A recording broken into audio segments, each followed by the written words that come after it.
Welcome to Two Therapists Talking. The hope for this podcast is to talk about important issues related to couples and individuals who are struggling in their lives with many different issues. I'm David Thompson, a marriage and family therapist.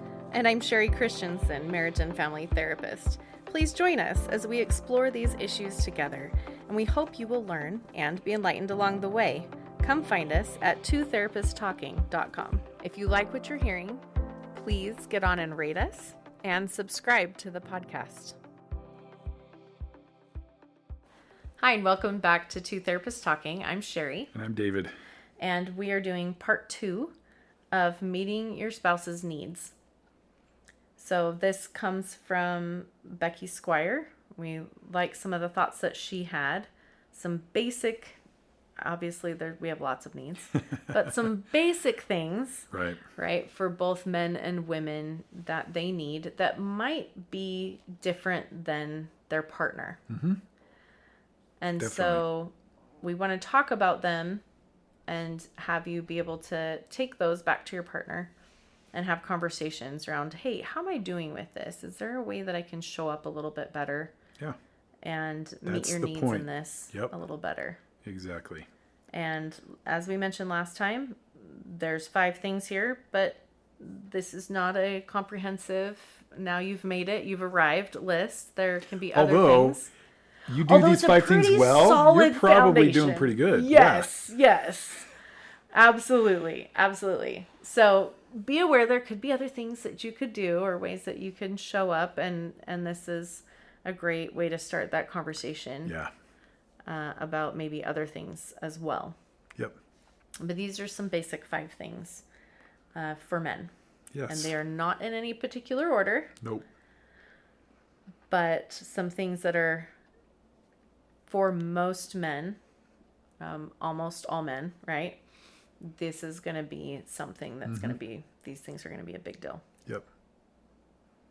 Yes. So number 1, a lot of women probably wouldn't put this in the top 5 if they had to guess. Recreational companionship. Yeah. So. But should it be in the top 5, David? I don't know. Okay. It's a good one, though. It's a very good one. It is a good one. Probably it could, because the guy's list probably isn't very long anyway. Recreational companionship / I would say an interest in what you're interested in. Okay. Which is kind of the same thing. So like if I love to go hiking, I would really love for you to join me to go hiking.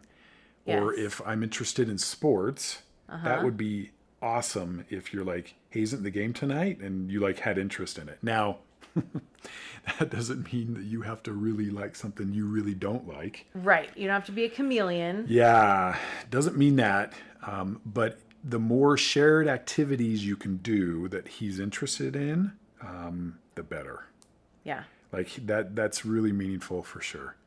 But fills the cup. And also, we all have things we want to do kind of alone when we need time and space too. So this is why it's kind of a discussion.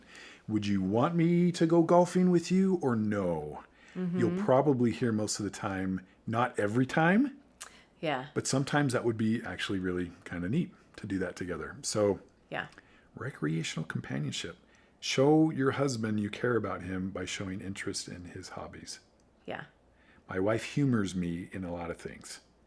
She doesn't really care about if I say, hey, you want to fall asleep tonight listening to Bigfoot stories? Sure. Not because she actually cares at all, but she knows it's fun for me, and so she humors me. And so that's okay, but just any kind of general interest in things that guys enjoy it means a lot. Yeah. Definitely. I think last time when we were talking about women, kind of the underlying piece that you kind of find in all of those things that we talked about was the sense of safety and security. And that is a big piece in a space of love. Yeah. And connection. Yeah. And I think for men, what I see when I look at the things we're talking about today is that acceptance. For sure. Well, this is biblical, right? Men need respect, women need love. And you could probably talk about the differences and the nuances. But you're absolutely right about acceptance. You go down this list, you'll hear it soon. But yeah, Yes. definitely acceptance. So that recreational companionship, when you're interested in what they're interested in, because they're interested in it, Yeah. not because you're being a chameleon, not because you're like pretending, but you're interested in it because they like it and you like them. Yeah. That shows this sense of like, oh, she likes me, right? She Yeah. accepts me. Yeah. She loves me because she's showing interest in things that I'm interested Genuine. in. Yeah, definitely. And And especially, I mean, this is true for women too, especially if it's like, I'm not really into it, but I know you are. And so, hey, today, you want to do this? I want to do this with you. And it's like, do you really? Wow. Okay. right. And that would go both ways, I'm sure. Yes, So, it does. It does. I think there's an extra, again, the extra little like bonus for men. It's like, Yeah. oh yeah, okay. And you heard even what David just said as he was explaining, the Bigfoot stories with his wife and her humoring him, right? It isn't like she's showing up like, oh yeah, I love that. And it isn't faking something that she's Yeah. not necessarily interested in. Like it still works yeah. to be like, have that sort of playful, like roll your eyes, like you're so silly that you love this thing. And I think you're adorable because you love that. And so let's do that thing because you like to, right? Yep. It really, you don't have to fake it. Mm-hmm. You can just be showing interest in doing it with them because Yeah. they love it. Yeah. And you love them. Yeah. Definitely.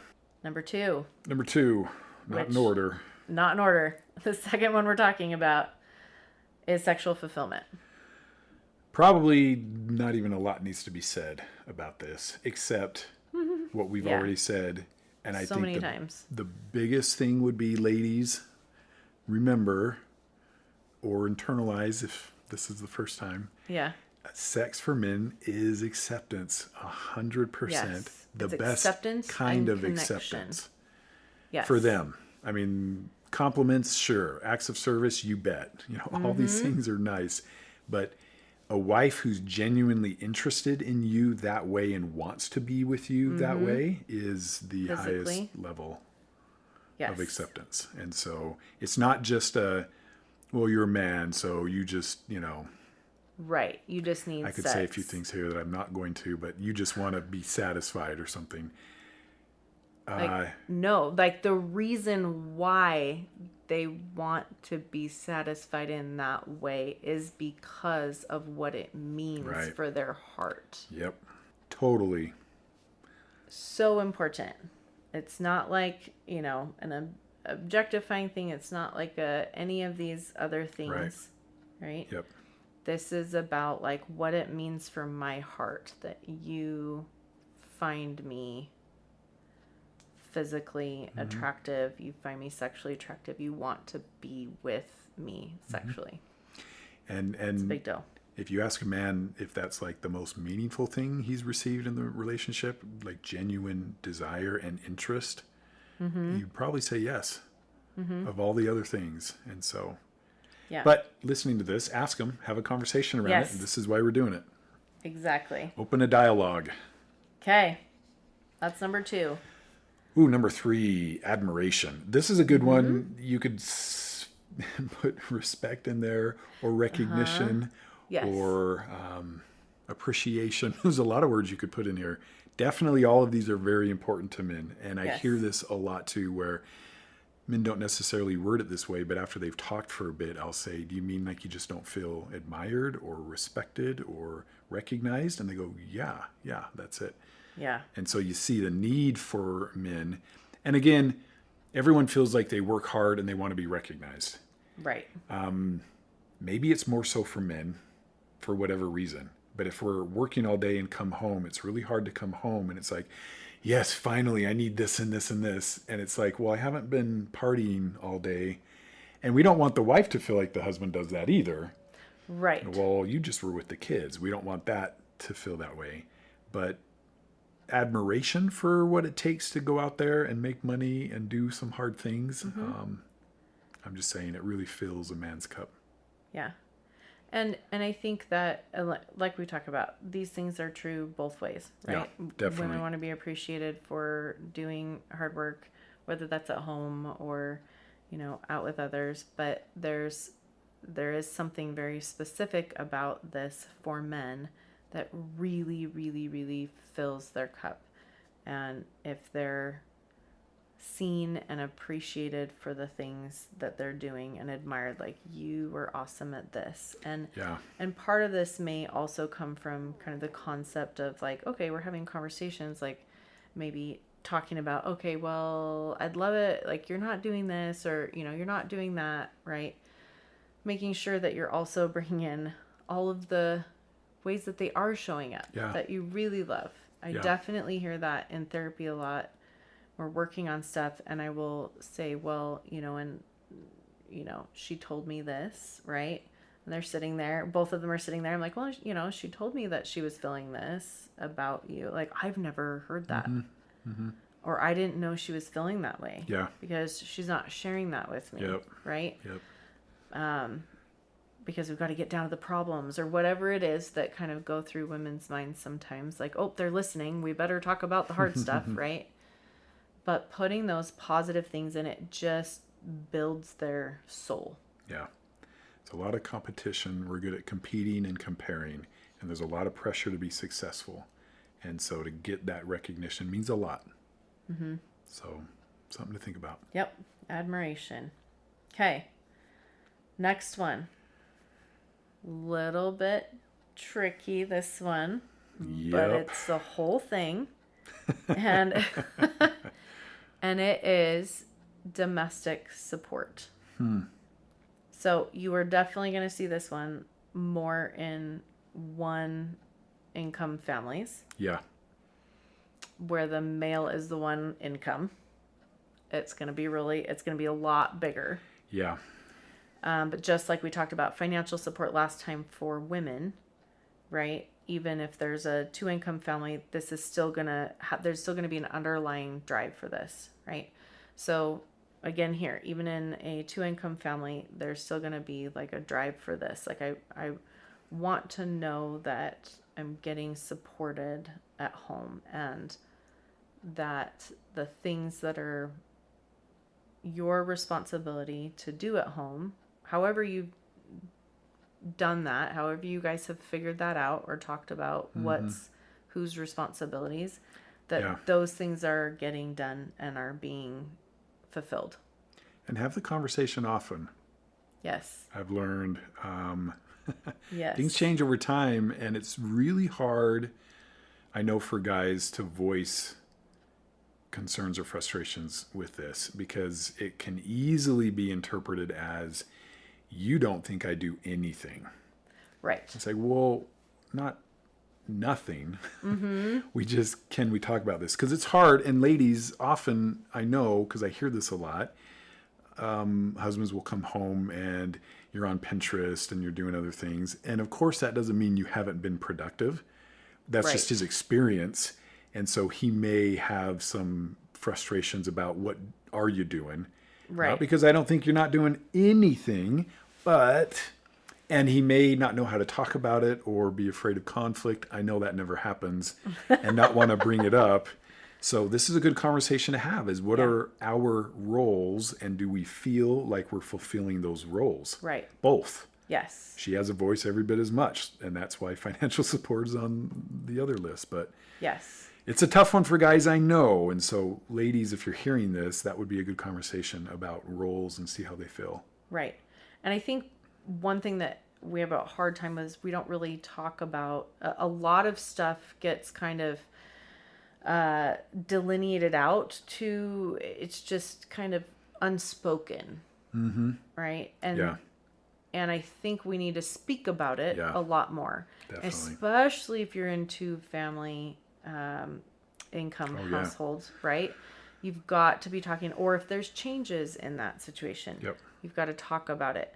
I actually really like a book and a card deck, Fair Play, And it goes through the process of the two of you sitting down and really looking at all the different kinds of household tasks there are and things that there are in the management of sharing lives together. And you get a chance to like hold the cards that, okay, these are the things that I do. These are the things that you do. Oh, wow. Like you have way more cards than I do. Wait a minute. Like maybe we need to balance this if we have a 2-income household, or nope, like you're home, I'm at work. So how does that balance look? How does that, how can we create a good space there? And so talking about that and having good conversations about finding a good balance there is really, really, really important. It is. And quote from the article from Becky, I gotta quote this. She says, again, in a healthy relationship, your husband should be doing his part. If this is the case, fulfill hubby's needs by cooking meals, washing dishes, keeping your home clean, etc. It really does mean a lot. It really does. It means a lot. And obviously, if that's your job, in the whole situation. Right. I know some men are really good at cooking. So, so it's like, oh no, that's his job. And I do these other things. Right. Washing dishes. Yeah. So again, figure out what the balance is. Figure out, again, there's different levels. There's the doing of the thing, and then there's the mental load of it. Yep. Right. And so you need to work through all of those pieces and create that space where you have a nice balance and support. Yep. Okay. Last one. Okay. Last one is, again, potentially a little bit tricky to talk about, but it is, David's laughing. He's like, you talk about this one. You're doing this one. Okay. It's an attractive spouse. Yeah. Okay. Which I think goes both ways, right? And I think you can listen to it maybe from this context if you're like, oh my gosh, like seriously, this is one of the ones that you're telling me that I should do as a wife.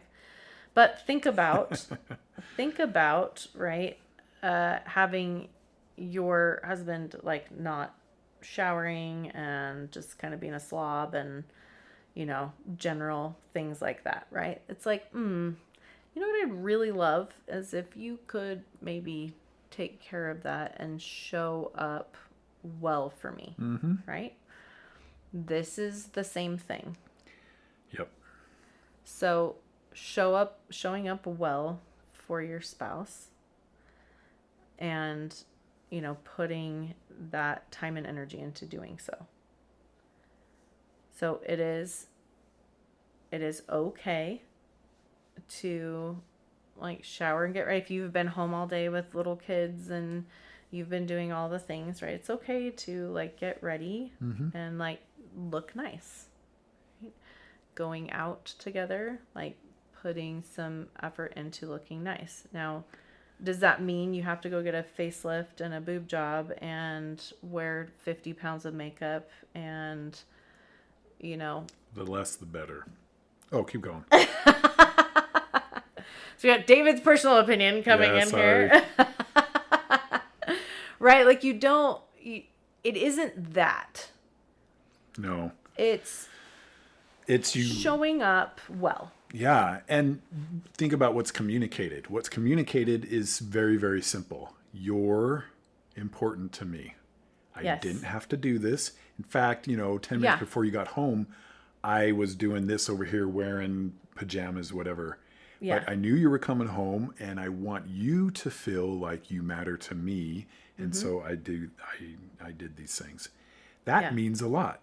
But this means a lot to everybody. The small little things that say you are really important to me mean a lot. Yeah. And so an attractive spouse, I want to look good for you. Right. And I let you know that that's the case. This is old fashioned, perhaps like Donna Reed stuff. Freshen up before, but it means a lot because it says you're important. Right. Which we need. So. And I think again, as we move into these spaces where you have 2 in families. Right. Some of this stuff shifts a little bit. Like, well, yes, I did get dressed and, put makeup on because I went to work or whatever it is, right? But like that space of like, hey, I wanted to look nice for you. Yeah. Yep. Makes them feel like $1,000,000 because oh, you did that for me? Yeah. Right? Yeah. Like, this is one of those things that, like, oh, you did that for me, right? Feels really good. Yep. Right? Maybe that would be different. Like, oh, yeah, I changed the car tire for you, right? Like, there's a difference there in how that... oil. Yeah, for you. There's a different how that feels. It's different than, like, hey, like, I wanted to look good for you. Mm-hmm. Yep. So, again, open dialogue, talking about that. But these are great things to then go to each other and say, oh, and what else? Yeah. Yep. Right? Yep. Is there anything else? Are there Talk big about things this. that I'm missing? Or maybe one of the things on this list is not as big of a deal. It's Right. Like, I Right. actually don't care about that as much, but this thing would be a really big deal. Yes. So hopefully some of these ideas help get your mind percolating on how I can show up even better with my spouse and do even more to demonstrate that I love and I care for them and I want to show up and meet their needs. Yes. Thanks for joining us. See you next time. Thank you for listening to Two Therapists Talking. We look forward to sharing more conversations with you. Connect with us at twotherapisttalking.com or email podcast@twotherapisttalking.com. If you like what you're hearing, please get on and rate us and subscribe to the podcast.